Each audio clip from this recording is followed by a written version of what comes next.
Λοιπόν, κυρίες και κύριοι, αγαπητοί φίλοι, ο Παναγιώτης έδωσε τους δύο στόχους για την απόψινή μας συζήτηση. Η κατάσταση στην Ελλάδα, η κρίση και η πρωτοβουλία αυτή της Άλληλον. Ότι η όλη πρωτοβουλία της Άλληλον δεν την ξεκίνησε έτσι απλώς για να κάνουμε κάτι. Την πρωτοβουλία της Άλληλον την ξεκίνησα σαν μια ιδέα η οποία έχει τη φιλοδοξία να δημιουργήσει ένα πλαίσιο. Ένα πλαίσιο απάντηση στην κρίση για το καθένα από εμάς. Το κάθε άτομο μπορεί να συνεισφέρει σε μια προσπάθεια που ακολουθεί μια πορεία που πιστεύουμε ότι είναι η βασική πορεία για να δοθεί απάντηση στην κρίση, και ένα πλαίσιο το οποίο, εάν μεγαλώσει και γίνει αρκετά ισχυρό, μπορεί πραγματικά να έχει μια συνολική επιρροή στην προσπάθεια της πατρίδος να βγει από την κρίση στην οποία βρίσκεται. Γι' αυτό θα ήθελα να σας πω περιληπτικά τι είναι αυτό το οποίο έφερε την κρίση, πώς θα βγούμε από αυτήν και πώς μπορεί ο καθένας να συνεισφέρει στην προσπάθεια αυτή, μέσα στο πλαίσιο στο οποίο είπα.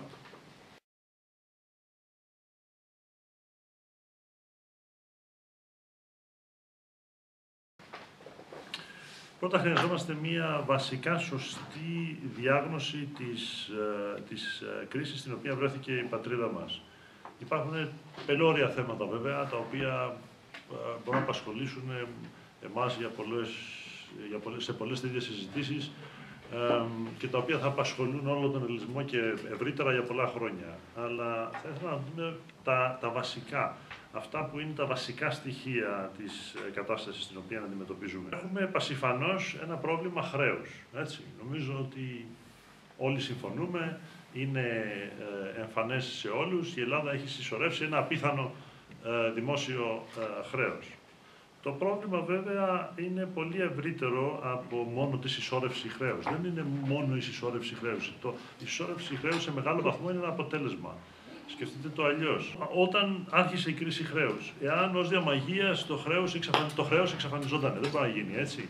Αλλά ας σκεφτούμε, αν εξαφανιζόταν, την επόμενη μέρα θα συνεχίσαμε να συσσωρεύουμε τα φοβερά ελλείμματα που είχαμε εδώ και 3-4 χρόνια και τα οποία είχαν στην ουσία ξεφύγει από κάθε έλεγχο. Οπότε το πρόβλημα δεν είναι το χρέος αυτό καθεαυτό, το πρόβλημα είναι πώς επιστρέφουμε σε μια βιώσιμη ανάπτυξη. Πώς η χώρα μπορεί να ξαναβρει μια πορεία η οποία να είναι πιστική και να μπορεί σε βάθος χρόνου πραγματικά να στηρίξει την ευημερία του ελληνικού λαού και της νέας γενιάς.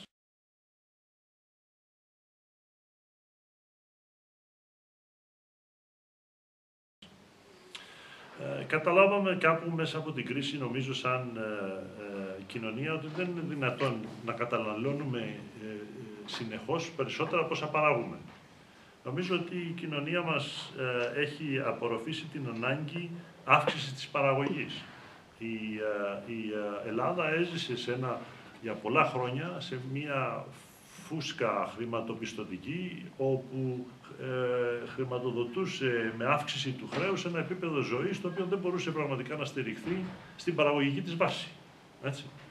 Νομίζω ότι αυτό είναι πασιφανές σε όλους και έχουμε αρχίσει σαν κοινωνία να το απορροφούμε. Για να αυξηθεί λοιπόν η παραγωγικότητα, χρειάζεται να αυξηθεί η ανταγωνιστικότητα της ελληνικής οικονομίας, διότι για τουλάχιστον μια 15ετία είναι μια από τις βασικές αιτίες της κρίσης. Για τουλάχιστον μια 15ετία η Ελλάδα έχανε συνεχώς ανταγωνιστικότητα. Οι αιτίες είναι πολλές. Σίγουρα σε κάποιο βαθμό ο τρόπος όπου δημιουργήθηκε και λειτουργήσε το ευρώ, έτσι. Δηλαδή, περιληπτικά αυτά είναι πελώρια θέματα, αλλά αν σκεφτείτε την κρίση της Ελλάδος μέσα στην Ευρωζώνη, δεν είναι μόνο η Ελλάδα, έτσι.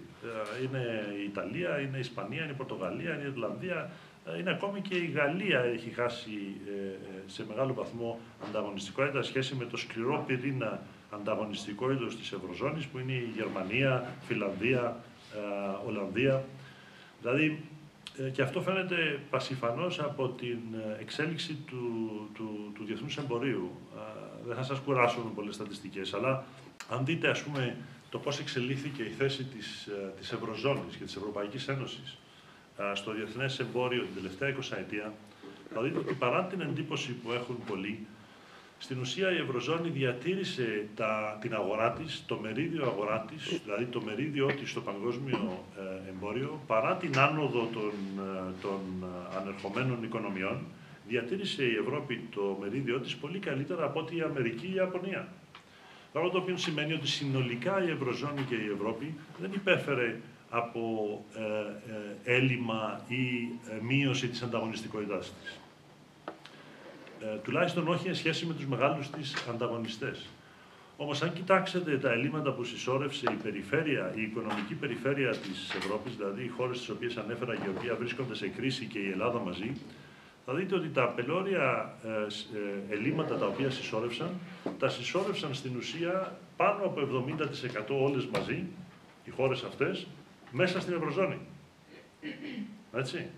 Που σημαίνει ότι το μεγάλο πρόβλημα ανταγωνιστικό ίσως που δημιουργήθηκε είναι ένα πρόβλημα ανταγωνιστικό ίσως μέσα στην Ευρωζώνη. Και αυτό αφορά όχι μόνο τις χώρες οι οποίες είναι σε κρίση σήμερα, αλλά και άλλες χώρες. Η Γαλλία. Ένας βασικός παράγοντας του χασίματος αυτού της σχετικής ανταγωνιστικότητας ήταν το εργατικό κόστος. Δηλαδή, να δείτε την εξέλιξη του εργατικού κόστους σε όλες αυτές τις χώρες της περιφέρειας και στη Γαλλία, εν σχέση με τη Γερμανία από την αρχή του ευρώ, θα δείτε ότι οι μισθοί αυξήθηκαν σε όλες αυτές τις χώρες, εν σχέση με τη Γερμανία και στη Γαλλία ακόμη, πάνω από 20% περισσότερο και πάνω. Εμείς είμαστε πιο πάνω από 20%. Η Γαλλία είναι 20 και κάτι. Αυτό το έλλειμμα ανταγωνιστικότητας το οποίο δημιουργήθηκε με αυτή την πορεία είναι ένα μεγάλο κομμάτι της εξήγησης της κρίσης.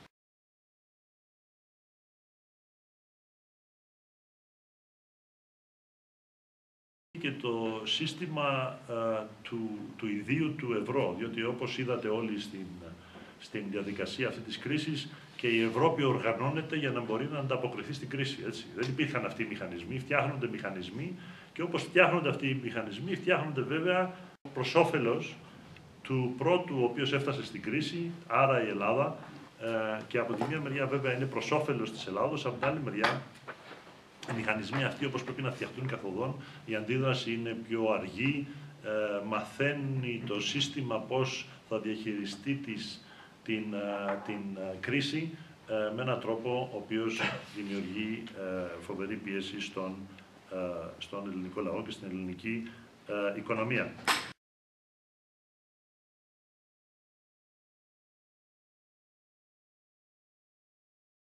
Βέβαια, μέσα σε αυτή την πορεία συσσόρευσης ελλημάτων κλπ, η Ελλάδα βρέθηκε ο αρνητικός πρωταγωνιστής. Έτσι. Εκεί, δίχως να μπαίνει κανείς σε πολλές λεπτομέρειες, είναι πασιφανές ότι βρεθήκαμε οι αρνητικοί πρωταγωνιστές με την έννοια ότι βρεθήκαμε να είμαστε η μόνη χώρα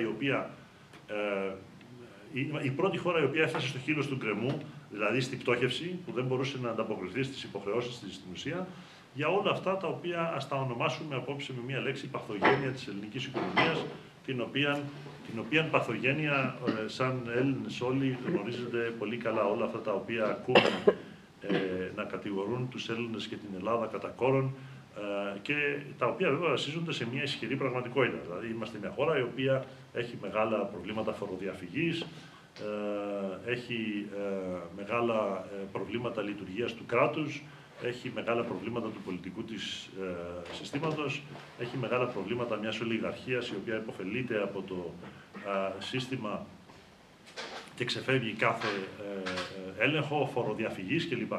Όλη αυτή η παθογένεια που έχει αναπτύξει η Ελλάδα, δυστυχώς, τις τελευταίες δεκαετίες, ήταν το επιπλέον κομμάτι το οποίο προσθέθηκε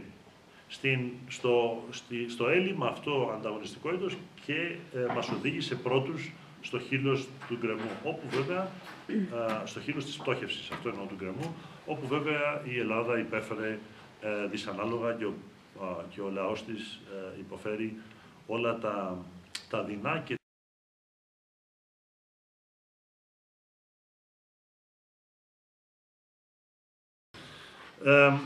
ένα άλλο μεγάλο κεφάλαιο όταν σκεφτόμαστε την κρίση και αυτό που συνέβη στην πατρίδα μας είναι ότι δεν είναι μόνο θέμα ούτε χρέους, ούτε καν μόνο οικονομίας. Έτσι. Είναι ένα πολύ βαθύτερο πρόβλημα κοινωνικό και ένα πρόβλημα δημοκρατίας.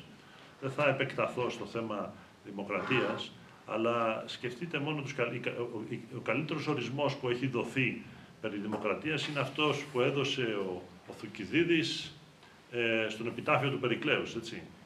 Είπε, είναι αυτό που ήθελε να βάλει ο Ζισκάρ ντ'Εστάν στην πρώτη σελίδα του, το έβαλε στο πρώτο draft του συντάγματος, του Ευρωπαϊκού Συντάγματος, το οποίο δεν προχώρησε τελικά.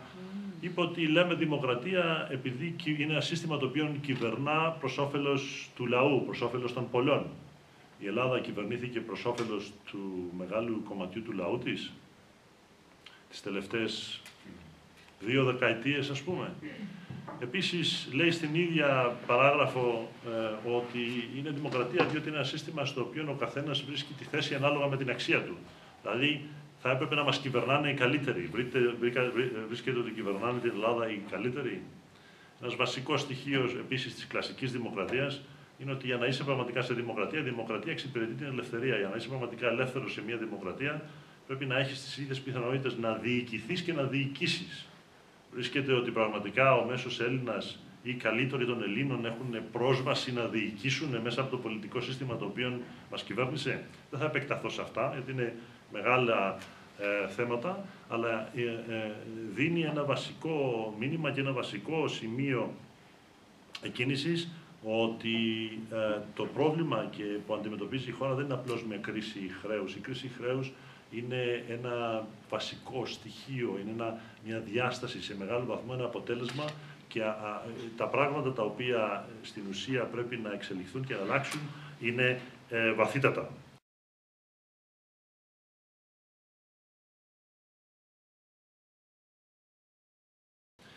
Για να επανέλθουμε στην οικονομία, πώς θα βγούμε από αυτή την κρίση. Πάλι με απλό τρόπο. Είναι εμφανές, όπως είπα, ότι χρειάζεται να αυξήσουμε την παραγωγή. Η χώρα χρειάζεται να αυξήσει την παραγωγή της και χρειάζεται θέσεις εργασίας.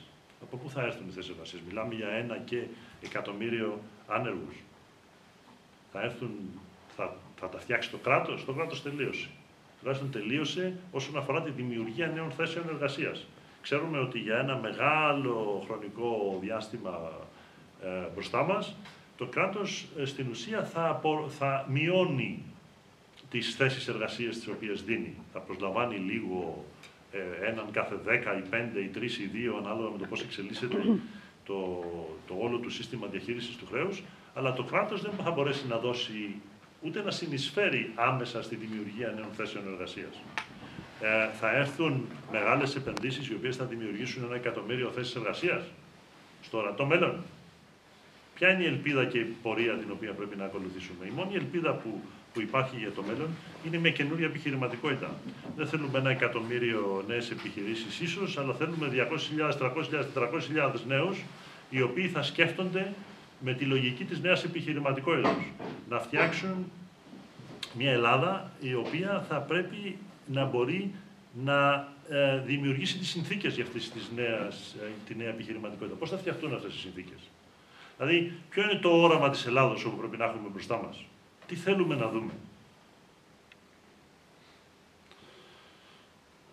Εάν πραγματικά πιστεύουμε ότι η μόνη ελπίδα της Ελλάδος είναι η επιχειρηματικότητα, αυτό σημαίνει ότι η επιχειρηματικότητα δεν πέφτει από τον ουρανό. Έχει να κάνει με όλο το νομικό πλαίσιο, το διοικητικό πλαίσιο, τη λειτουργία του κράτους, τη λειτουργία της πολιτικής. Δηλαδή, χρειάζονται βαθιές αλλαγές σε όλες τις δομές της οικονομίας μας, τις κρατικές και ό,τι αφορά την οικονομική δραστηριότητα, ώστε να φτιαχτεί μια Ελλάδα η οποία θα δίνει ένα περιθώριο στο άτομο πολύ μεγαλύτερο, να είναι ένας χώρος ελευθερίας, ατομικής ελευθερίας και υποστήριξης της ατομικής πρωτοβουλίας. Πρέπει να αλλάξει βαθύτατα η νοοτροπία του λαού μας. Αυτά τα οποία έχουμε δει τις τελευταίες δεκαετίες πρέπει να αλλάξουν εκ βάθρων. Και αυτό γίνεται μέσω της κρίσης. Έτσι. Σημασία έχει πώς μπορεί ο καθένας να συνεισφέρει στην πορεία αυτή της δημιουργίας της νέας Ελλάδας την οποία χρειαζόμαστε, διότι το άλλο πράγμα το οποίο είναι σίγουρο είναι ότι δεν θα τη φτιάξει το κράτος μόνο. Δεν είναι ότι δεν μπορεί να προσφέρει μόνο θέσεις εργασίας το κράτος άμεσα. Είναι ότι δεν μπορεί να αλλάξει την κοινωνία το κράτος μόνο του. Ασφαλώς το κράτος πρέπει να κάνει τα απαραίτητα. Πρέπει να δημιουργήσει ένα πλαίσιο μακροοικονομικής σταθερότητας και πρέπει να κάνει τις μετατροπές τις οποίες χρειάζεται. Δεν θα γίνουν όμως αυτές οι μετατροπές μόνες τους. Βλέπουμε ήδη το πολιτικό σύστημα, το οποίο μπροστά στη μεγάλη ανάγκη προσαρμογών που έχει, βρίσκει πιο εύκολο να προσαρμόζει την ανταγωνιστικότητα της ελληνικής οικονομίας, κόβοντας μισθούς και συντάξεις, το οποίο είναι επίπονο για τον πληθυσμό, παρά κάνοντας τις απαραίτητες μεταρρυθμίσεις. Δηλαδή, όλα αυτά τα χρόνια από την αρχή της κρίσης μέχρι τώρα, βλέπουμε ότι οι ελληνικές κυβερνήσεις σταθερά βρίσκουν πιο εύκολο να κόβουν μισθούς και συντάξεις, τα οποία είναι πάρα πολύ επίπονα και πολιτικά από πολλές απόψεις, παρά να κάνουν τις μεταρρυθμίσεις τα οποία θίγουν πιο άμεσα τα εγκατεστημένα συμφέροντα. Και εκεί λοιπόν τίθεται το θέμα. Πώς μπορούμε να συνεισφέρει ο καθένας, πώς μπορεί να κινητοποιηθεί ο καθένας μας, διότι το κράτος δεν θα μπορέσει μόνο του να δώσει τη λύση. Για να δοθεί η λύση πρέπει να υπάρχει δραστηριοποίηση, πρέπει να υπάρχει ένας τρόπος ώστε να κινηθεί η κοινωνία με τρόπο οργανωμένο προς το όραμα αυτό, εφόσον βέβαια ο καθένας το συμμερίζεται. Η άλλη λοιπόν δημιουργήθηκε με τη λογική αυτή. Έχει βασικά τρεις βασικούς στόχους. Έτσι. Πρώτον είναι αυτό που είπα, η κινητοποίηση του καθενός. Κυρίως βέβαια οι νέοι, αλλά όχι μόνο. Η κινητοποίηση του καθενός με την έννοια ότι αν σκεφτείτε το μεγάλο κίνδυνο τον οποίο η κρίση δημιουργεί, ιδίως για τη νέα γενιά, είναι αυτό που λέω ο κίνδυνος του καναπέ. Είναι δηλαδή ο νέος ο οποίος ενώ έχει δυνατότητες, ενώ θα μπορούσε να γίνει κάτι πολύ καλό, να γίνει εξαιρετικός, να αναπτύξει τις ικανότητες του και τις δυνατότητες του, μέσα στα χρόνια αυτά τα βασικά, όπου πρέπει να αναπτύξει τον εαυτό του, αντί να βρεθεί σε συνθήκες που τον βοηθούν να αναπτύξει τον εαυτό του, βρίσκεται σε συνθήκες που τον απογοητεύουν. Αποσύρεται από την προσπάθεια, λέει γιατί αφού έτσι κι αλλιώς δεν γίνεται τίποτα, πώς θα λύσω εγώ αυτό το πρόβλημα, δεν μπορώ, και περνάει την ημέρα του στον καναπέ, στην τηλεόραση και στα κομπιούτερ παίζοντας. Και χάνεται ένα πελώριο δυναμικό, διότι αυτό δεν μπορεί να αναπληρωθεί. Αυτός είναι ο βασικός κίνδυνος για τους νέους μας. Πρέπει λοιπόν να βρούμε τρόπο να κινητοποιηθεί ο κάθε νέος, να συμμετέχει σε μία προσπάθεια που του δημιουργεί την πεποίθηση ότι μπορεί ο ίδιος να βγει από την κατάσταση στην οποία βρίσκεται και να έχει κάποιο αποτέλεσμα για το κοινωνικό σύνολο. Θα σας πω με ποιο τρόπο συγκεκριμένα. Ένας ο βασικός στόχος είναι αυτός. Δεύτερος βασικός στόχος, που είναι πασιφανής δηλαδή, χρειαζόμαστε πολύ μεγαλύτερη αλληλεγγύη στον επαγγελματικό τομέα. Δηλαδή, αυτό είναι ένα από τα χαρακτηριστικά της φυλής μας. Έτσι. Είμαστε φυλοί για ατομικές προσπάθειες. Είναι γνωστό, έχει ο καθένας σίγουρα χιλιάδες παραδείγματα, πολλά παραδείγματα στο μυαλό του. Είναι πασιφανές ότι εγώ δεν είμαι... Αυτή η κουλτούρα μας, η οποία μας έχει οθήσει στην ατομική προσπάθεια, έχει και τα καλά της. Δηλαδή, γι' αυτό η Ελλάδα έβγαλε τόσες πολλές εξαιρετικές μονάδες. Έτσι, διότι όλη μας η κουλτούρα οθεί το άτομο προς τα εμπρός, σαν άτομο όμως. Και αυτό στέκει σαν γενική αρχή, αλλά σε μια κατάσταση κρίσης σαν αυτή που έχουμε τώρα. Δεν μπορεί αυτό το στοιχείο μας να είναι μόνο αυτό. Χρειαζόμαστε ένα πολύ μεγαλύτερο βαθμό αλληλεγγύης και μέσα στην Ελλάδα και όπου υπάρχουν Έλληνες. Δεν εννοώ αλληλεγγύης, δεν εννοώ ότι πρέπει κανείς μόνο να κάνει θυσίες για τον άλλον. Αλληλεγγύη σημαίνει να σκεφτόμαστε κατά προτεραιότητα πώς μπορεί να γίνει κάτι καλό για κάποιον άλλον Έλληνα ή κάποιον νέο της Ελλάδος. Και θα σας πω και εκεί με συγκεκριμένους τρόπους με τους οποίους μπορούμε ίσως να έχουμε δραστηριότητες χρήσιμες. Κινητοποίηση του καθένα μας, αλληλεγγύη. Και το τρίτο είναι αυτό που προσπάθησα να σας πω προηγουμένως, ο τρίτος στόχος της άλλων είναι να οθήσει την ελληνική κοινωνία προς αυτό το όραμα της νέας Ελλάδος που θέλουμε ή της νέας οικονομίας ή κοινωνίας όπου θέλουμε να φτιαχτεί, όπως την περιέγραψα περιληπτικά προηγουμένως. Είναι πασιφανώς ότι αυτές οι μεγάλες αλλαγές οι οποίες χρειάζονται θα έρθουν μόνο σαν αποτέλεσμα ενός ρεύματος μέσα στην κοινωνία. Δεν θα τα αποφασίσει ο Πρωθυπουργός της Ελλάδος και θα αλλάξει την Ελλάδα έτσι. Ήδη αυτές οι αλλαγές γίνονται, δεν είναι ότι θα τις φέρει άλλον προς Θεού, έτσι. Η νοοτροπία εξελίσσεται, η επιχειρηματικότητα κερδίζει έδαφος,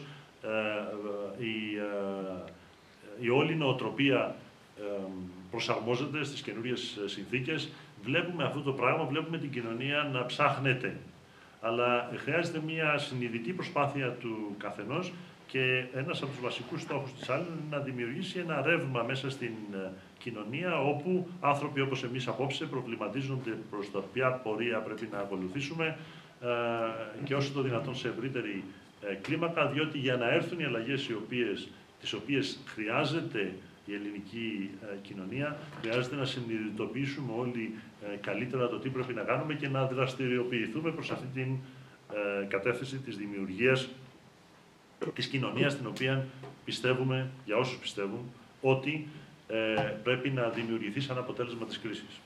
Και θα έλεγα εδώ ότι ο μεγαλύτερος κίνδυνος τωρινός συνολικά της πορείας του κράτου του έθνους μας και της κοινωνίας μας είναι να